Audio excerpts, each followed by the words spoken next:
अस्सलाम वालेकुम।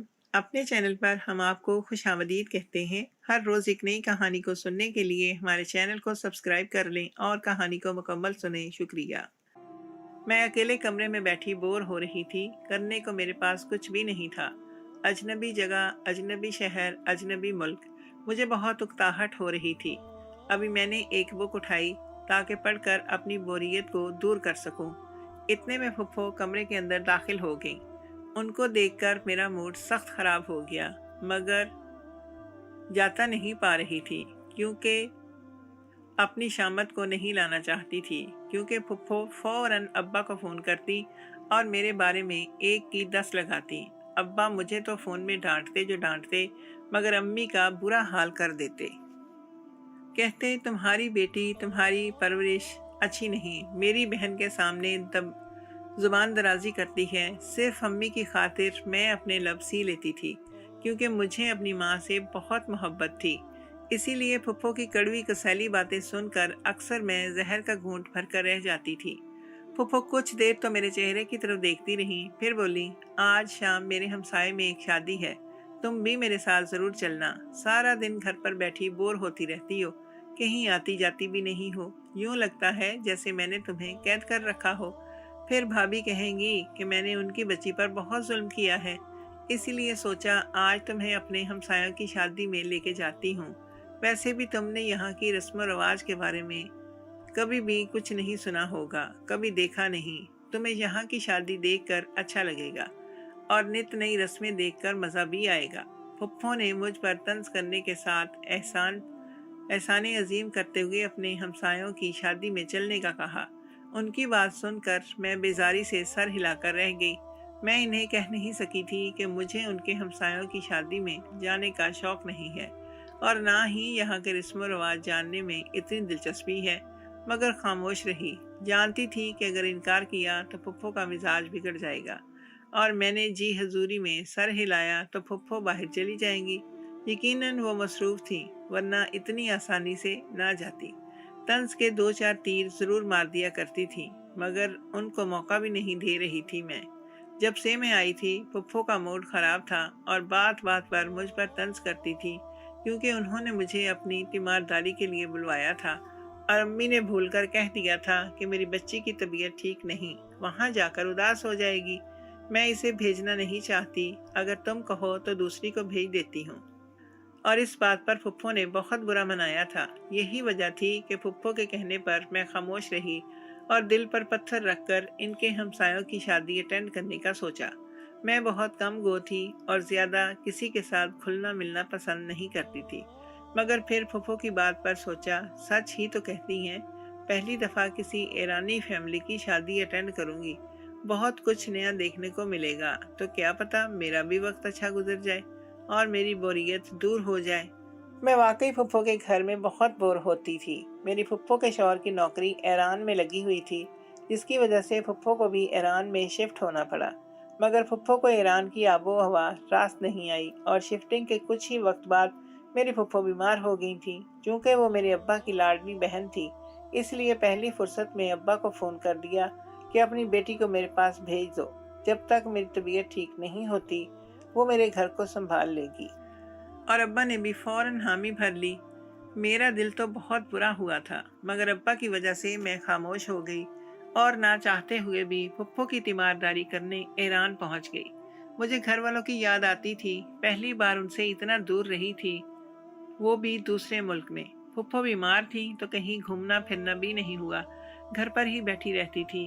अब मैंने भी खुद को तैयार कर लिया था, बाहर निकलती तो जहन फ्रेश हो जाता। और अब कुछ दिन गुजर जाने के बाद मुझे ईरानियों की शादी अटेंड करने का मौका मिला था, इसलिए मैंने इनकार नहीं किया और फुफ्फो के साथ शादी वाले घर पहुंच गई।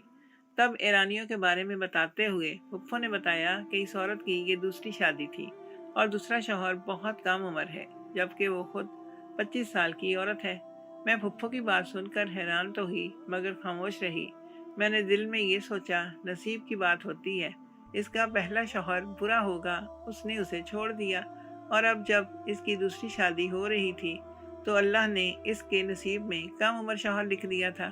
और लोगों का क्या है, वो तो ऐसे ही दूसरों के मामलात में टो लेते और बोलते ही रहते हैं। मेरी फुफ्फो भी यही कर रही थी। मैं खामोशी से इनकी बातें सुनती हुई शादी वाले घर का जायजा ले रही थी।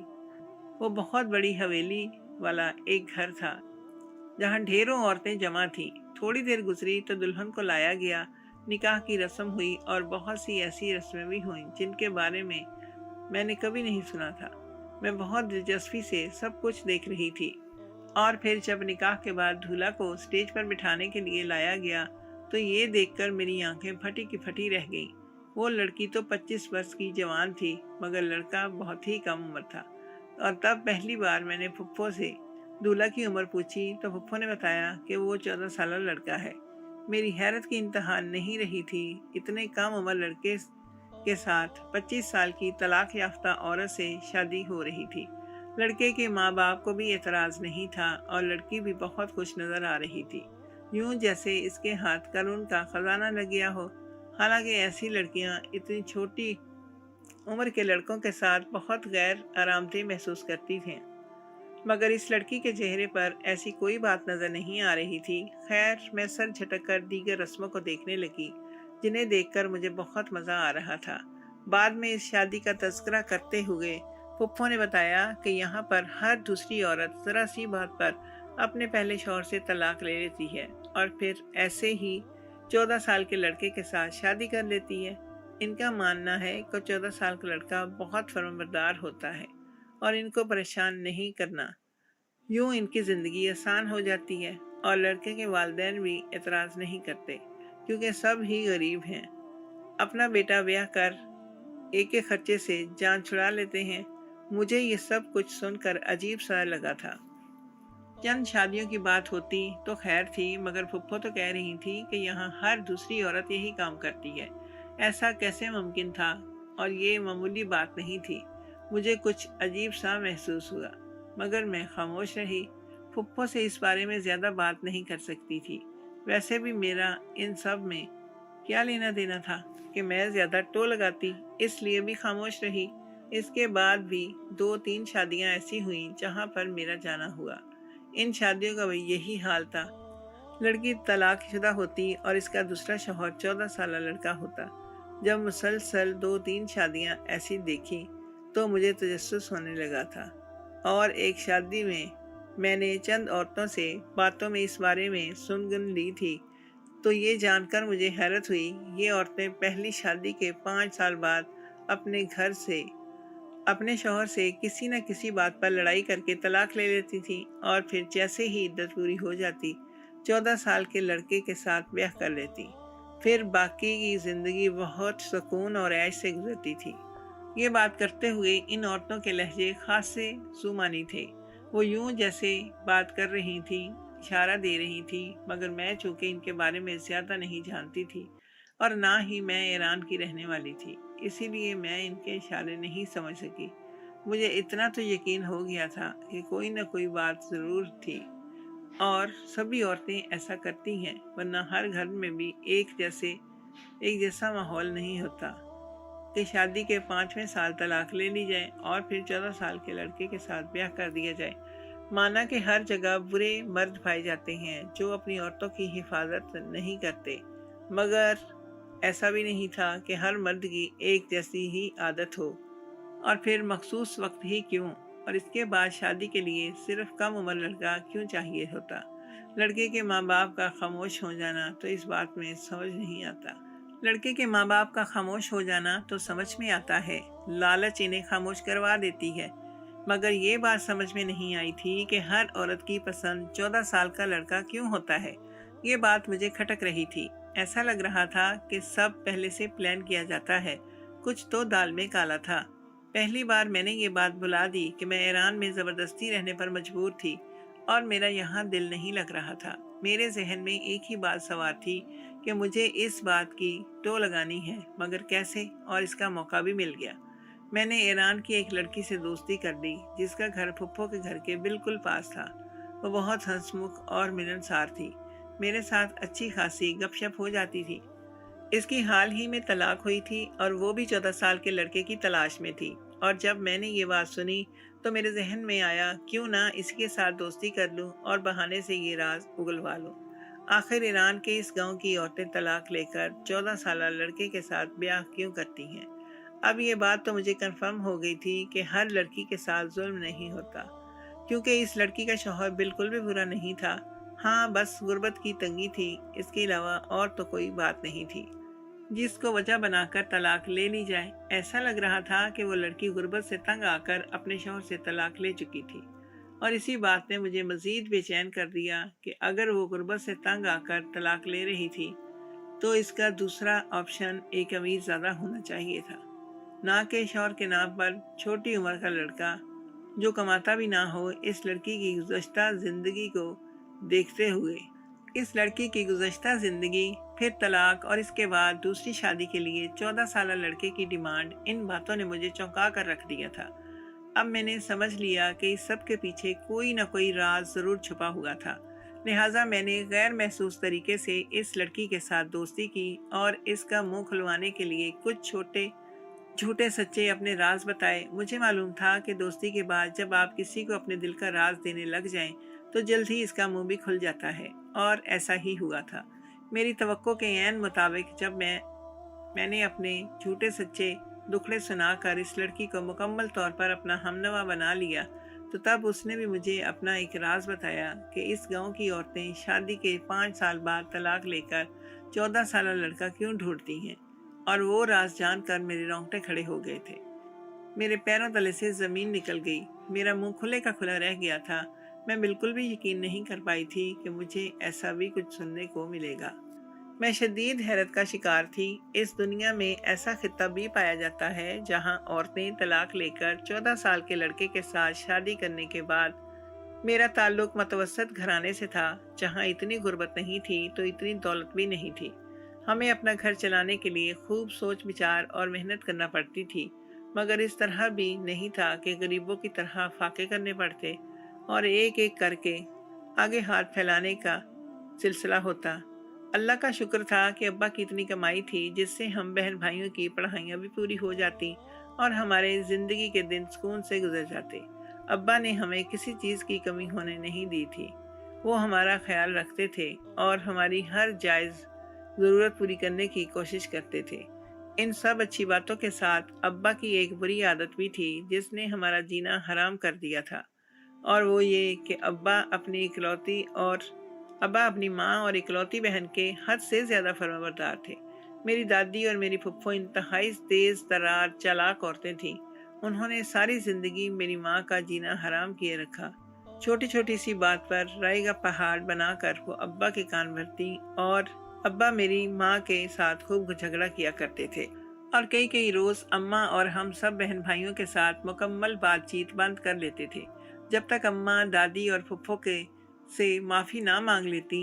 चाहे इनका कसूर होता या नहीं, माफ़ी अम्मा को ही मांगनी पड़ती थी।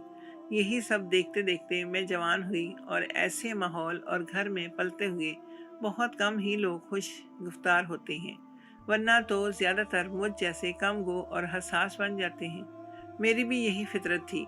मैंने हमेशा अम्मा को जलील होते और अब्बा को शोर शराबा करते हुए देखा था। इस वक्त मैं दादी और फुफ्फो की आंख में जो चमक और लबों पर मुस्कुराहट होती थी, वो भी मेरी नज़र से पोशीदा नहीं होती थी। यही वजह थी कि मुझे अपनी फुफ्फो से बहुत ज़्यादा खार आती थी। मैं इनसे शदीद नफ़रत करती थी, मगर अपनी इस नफ़रत का इजहार मैं खुल्लम खुल्ला नहीं कर पाती थी, क्योंकि ज़रा सी बात पर फुफ्फो अब्बा के कान भरती और अब्बा हमारा जीना मुहाल कर देते थे। फिर दादी की वफ़ात हो गई और फुफ्फो ब्याह कर अपने घर को रुखसत हुई, तो घर में कुछ सुकून हो गया। दादी और फुफ्फो के घर से जाने के बाद अब्बा को भी हम बच्चों की कदर होने लगी, और वो हमारे साथ हंस बोल लेते थे। ये बात यकीनन मेरी फुफ्फो को अच्छी नहीं लगती थी, इसीलिए वो शादी के बाद भी जब हमारे पास रहने आती या मिलने के लिए आती, तो कोई ना कोई ऐसी बात ज़रूर कर जाती थी जिससे हम बहन भाइयों का मूड ख़राब हो जाता और अम्मा भी बेचैन हो जाती। इस बार भी फुफ्फो ने यही किया था। फुफ्फो के शौहर की नौकरी ईरान में हो गई और फुफ्फा ईरान चले गए। फुफ्फा तो चाहते थे कि फुफ्फो ससुराल वालों के साथ नहीं रहना चाहती थी। फुफ्फा के जाते ही उन्होंने बीमारी का ड्रामा रचाया और ससुराल वालों के खिलाफ फुफ्फा को इतना तंग किया, उनके इतने कान भरे कि उन्होंने खुद ही फुफ्फो को अपने पास बुलाने का इरादा कर लिया। और जल्द ही एक घर का बंदोबस्त करके फुप्पो को अपने पास बुलवा लिया। फुप्पो ससुराल से जान छुड़ाने में कामयाब हुई तो बहुत खुश थी, मगर उन्हें ये खुशी रास नहीं आई और ईरान पहुंचने के कुछ वक्त बाद फुप्पो बीमार पड़ गईं। इन्हें वहां की आबो हवा रास नहीं आई। इन्हें मौसमी बुखार ने आन घेरा था और ये कोई इतनी बड़ी बात भी नहीं थी कि फुप्पो बिस्तर साथ लग जाती। फिर भी फुप्पो ने अब्बा से कहा कि वो मुझे अपने पास बुलवाना चाहती हैं, ताकि जब तक इनकी तबीयत संभल ना जाए मैं इनका घर संभालूं। वो मेरे बारे में अच्छी तरह से जानती थी। मैं शुरू से ही बहुत कम गो थी और किसी के भी घर नहीं जाती थी। मैं अपनी माँ के साथ ही रहना पसंद करती थी और हमेशा की तरह हमें जिद करने के लिए यकीनन इसी वजह से फुप्पो ने मेरा नाम लिया था। अम्मा ने मेरा नाम लेने पर बहाने से सुनवाया कि एक तो मेरी बच्ची की तबीयत ठीक नहीं, दूसरा इसकी आदत नहीं है दूसरे घर में जाकर रहने की। वो मेरे साथ ही रहती है। मैं अपनी छोटी बेटी इरम को तुम्हारे पास भेज देती हूँ। वो तुम्हारा घर बेहतर तरीके से संभालेगी। अंबर को तुम रहने दो। मगर ये बात सुनकर फुप्पो हत्थे से उखड़ गई और अब्बा के सामने आंसू बहाने लगी कि भाभी जानबूझकर इरम को मेरे पास भेजना चाहती हैं, जिसे घर संभालना ही नहीं आता, जबकि अंबर बहुत सुगड़ है, घर को अच्छे तरीके से चलाना जानती है। मैंने तो इसीलिए इसका नाम लिया था। फुप्पो के दुखड़े सुनकर अब्बा का दिल हमेशा की तरह मोम पड़ गया था और उन्होंने अम्मा को बेभाव की सुना दी और मुझे हुक्म दिया कि मैं फुप्पो के पास रहने की तैयारी पकड़ूं। मेरा इन बातों से बहुत दिल बुरा हुआ था। मैं चाहती तो इनकार कर सकती थी, मगर जानती थी कि मेरे इनकार पर एक बार फिर अम्मा को ही बातें सुननी पड़ेंगी। अम्मा की खातिर मैंने खामोशी से अपना सामान पैक किया और फुप्पो के पास ईरान रहने के लिए चली आई। कुछ मैं पहले से कम गो थी और कुछ फुप्पो की हरकत ने मेरा मूड खराब कर दिया था, लिहाजा मैंने गहरी चुप साधी हुई थी। खामोशी से घर का काम करती और फिर एक तरफ को होकर बैठ जाती। फुप्पो मेरे साथ बात करने की कोशिश करती, मगर मैं हूँ हाँ से ज्यादा बात नहीं करती थी। मेरी फुप्पो पहले दादी और अब्बा के साथ खूब लाड जताया करती थी और पहले बोलती थी और फिर आगे भरे पूरे ससुराल में ब्याही गई थी। इसी वजह से अकेले घर में हुई तो तन्हाई से अच्छी खासी घबरा चुकी थी। मेरे साथ बात करना चाहती, मगर मैंने तो चुप का रोजा रख लिया था। फुप्पो को भी खूब समझ थी कि मुझे जबरदस्ती बुलवाने पर मेरा ऐसा मूड है। तभी एक रोज तंज करते हुए मुझे शादी में चलने को कहा। मेरा हरगिज भी मूड नहीं था वहां जाने पर, मगर चूंकि फुप्पो ने बातें ऐसी की थी कि मुझे मजबूरन हामी भरनी पड़ी। और फिर मुझे भी ईरान के इस गांव के रस्म रवाज को देखने का शौक हुआ था और मैं फुप्पो के साथ शादी वाले घर में पहुंच गई। तब फुप्पो ने मुझे बताया कि लड़की की दूसरी शादी है। पहले शौहर से वो तलाक ले चुकी है और दूसरा शौहर 14 साल का लड़का है। मुझे ये बात जानकर बहुत हैरानगी हुई। मैं खामोश रही। मैंने इसे नसीब का लिखा समझा। फुप्पो ने अब शौहर के साथ मुस्तकिल वहीं रहना था, इसीलिए उसने इस गांव के सभी घरानों के साथ मेल जोल बढ़ाई हुई थी। वो सबके घरों में एक बार चक्कर लगा आती थी। यही वजह थी कि जब भी किसी के घर में कोई फंक्शन या तकरीब होती तो फुप्पो को जरूर बुलाते थे और फुप्पो भी सब काम छोड़कर उनके घर जाती थी, ताकि इनका मेल जोल बरकरार रहे और इनको किसी भी किस्म की तन्हाई का सामना करना ना पड़े। ईरान के लोग बहुत ज्यादा मिलनसार और मेहमान नवाज होते हैं। फुप्पो के लिए ईरान परदेश था, इसलिए वो लोग फुप्पो का बहुत ख्याल रखते थे। फुप्पो भी इनके साथ बहुत अच्छे से पेश आती थी। यही वजह थी कि इस शादी के बाद भी जितनी शादियां हुई फुप्पो को दिल से मदऊ किया गया था और मैं फुप्पो के साथ ईरानियों की शादियों को भुगताने लगी थी। और मुझे ये बात जानकर बहुत हैरानगी हुई थी कि तीसरी शादी ऐसी थी जिसमें लड़की ने पहले शौहर से तलाक लेकर इसके बाद 14 साल लड़के से शादी की थी। मुझे इन बातों पर बड़ी हैरत होती थी। सब ही लड़कियों का एक जैसा नसीब तो नहीं हो सकता कि वो पहले शौहर से तलाक लें और 14 साल लड़के से शादी करें। तो क्या यहाँ का रिवाज ऐसा था जो सब ही 14 साल के लड़के को चुनती थी? और फिर कैसे इस लड़के के वालिदैन भी मान जाते थे? मेरे दिमाग में बहुत सी उलझनें थीं जो मेरे दिमाग में पल रही थीं। तभी दोबारा एक शादी में जाना हुआ और जब वहाँ भी ऐसा ही कुछ देखने को मिला तो मैंने वहाँ पर मौजूद कुछ औरतों से बहाने से इस बारे में पूछा। तो मैं सुनकर हैरान रह गई। वो सब ही लड़कियां जिन्होंने 14 साल के लड़के से शादी की थी, वो अपने पहले शौहर के साथ 5 साल रहती और फिर किसी न किसी बात पर लड़ाई करके तलाक ले लेती थी। और 14 साल के लड़के से शादी करके बहुत खुश रहती थी। इनसे पहले भी कितनी औरतों ने ऐसे ही शादी की हुई थी। इनके बच्चे भी थे और लड़के भी। अपनी बीवी बच्चों के साथ बहुत खुश नजर आते थे, क्योंकि वो सब की सब औरतें खुद ही कमाती और अपने साथ साथ अपने शौहर को भी पालती थी। मुझे इस बात ने बड़ा हैरान किया था। वो एक छोटा सा गांव था और वहाँ ऐसी कोई मिल फैक्ट्री नहीं थी जहाँ पर वो औरतें काम करती और पैसे कमाती, मगर इनके पास बेतहाशा पैसा होता था। तब मुझे किसी गड़बड़ का एहसास हुआ। वो किसी गलत काम में मुलव्विस थी और कुछ ज़रूर ऐसा करती थी जिनसे उनके पास ढेरों पैसा आता था। यकीनन 14 साल के लड़के के साथ शादी करने में भी इनकी कोई न कोई वजह होगी, मगर मैं इस राज तक कैसे पहुंचूं, मुझे समझ नहीं आ रही थी। फुप्पो के साथ मेरी इतनी ज्यादा कुर्बत नहीं थी कि मैं इनसे हर बात पूछती। अगर ऐसी कोई बात करती तो वो उल्टा मुझसे नाराज हो जाती। लिहाजा मैंने फुप्पो से कोई बात नहीं की और खुद ही राज को जानने की कोशिश करने लगी। जल्द ही मुझे वो मौका मैसर आ गया था। हुआ यूं कि फुप्पो के घर के साथ वाले घर में एक लड़की ब्याही थी। इसकी शादी को 5 साल हो चुके थे। अचानक ही एक रोज उसने किसी बात पर अपने शौहर से लड़ाई की और लड़ झगड़ कर मैके जा बैठी और तलाक का मुतालबा कर दिया। तो इसके शौहर ने इसको मनाने की कोशिश की, मगर जब वो ना मानी तो थक कर इसने इस लड़की को तलाक दे दी। वो लड़की बहुत मिलनसार थी, मेरे साथ बहुत अच्छे से पेश आती थी। मुझे इसकी तलाक पर बहुत हैरत हुई थी। फिर मैंने समझा शायद गुर्बत की वजह से तंग आकर इसने तलाक ले ली है, क्योंकि इसका शौहर बहुत गरीब था। मगर ये जानकर मेरे होश उड़े कि वो भी इद्दत के बाद एक 14 साल लड़के के साथ ही शादी करने का इरादा रखती है और इसके लिए वो 14 साल लड़के की तलाश में भी है। तब मैंने इसके साथ दोस्ती कर ली। पहले मैंने इसे अपने बारे में बताया और फिर इसका राज जानने की कोशिश की। तो जो कुछ उस लड़की ने मुझे बताया उसे सुनकर मेरे होश उड़ गए। उसने बताया कि इस गांव में निकाह मुता करने का रिवाज है। इस गांव में तकरीबन सभी घराने बहुत ही गरीब थे और मेहनत मजदूरी करके अपना घर चलाने वाले थे। ऐसे में औरतें और लड़कियां अपनी बहुत सी ख्वाहिशात को पूरा नहीं कर पाती थीं। यही वजह थी कि वो निकाह मुता जैसा काम करती, और चूंकि ईरान में इस काम को गैर कानूनी समझा जाता है और इस पर बहुत सख्त कार्रवाई होती है, इसीलिए वो औरतें छुप कर ये काम करती हैं। वो शादी के 5 साल अपने शौहर के साथ रहकर ये जाहिर कराती हैं कि वो बहुत ही अच्छी हैं और इनके शौहर में ही कोई खराबी होती है। इसीलिए वो 5 साल बाद तलाक ले लेती हैं और फिर 14 साल के लड़के के साथ शादी करती हैं, ताकि छोटी उम्र होने की वजह से वो लड़का इनको परेशान नहीं करेगा। मगर दर हकीकत अपने 14 साल शौहर के साथ रहते हुए वो निकाह मुता करती हैं और इस मद में मिलने वाली रकम से अपनी ज़िंदगी ऐश से गुजारती हैं। और लड़का छोटी उम्र का इसलिए चुनती हैं ताकि अगर निकाह मुता से इनकी कोई औलाद भी हो जाए तो वो लड़का कभी भी ये ना जान सके कि औलाद उसकी अपनी है या किसी और मर्द की।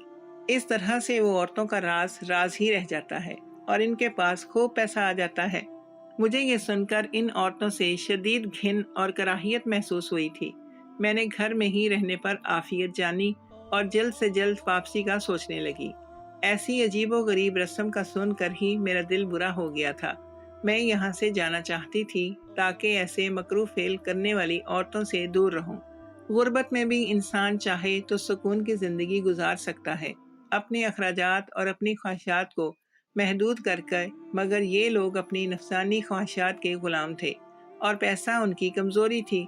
पैसे के पीछे वो सही गलत की पहचान भूल जाती थी और गलत को सही का रंग देकर पेश करने के लिए कई कोशिशें करती थी। मगर बहरहाल मैं जानती थी गलत हमेशा गलत ही होता है, और मुझे हैरत इस बात पर थी कि ऐसे फरसूदा रस्म रवाज ऐसे बड़े बड़े मुल्कों में भी होते हैं। मैंने अब्बा जान को फ़ोन करके कहा कि मुझे वापस आना है। अब फूफो बिल्कुल ठीक हैं। मैं ज़्यादा देर यहाँ रही तो मैं बीमार हो जाऊंगी। अब्बा ने मेरे वापस आने का इंतज़ाम किया और मैं अपने मुल्क वापस आ गई और सुख का सांस लिया। जब यही बातें मैंने अपनी माँ और बहनों को बताईं तो वो भी हैरान रह गई।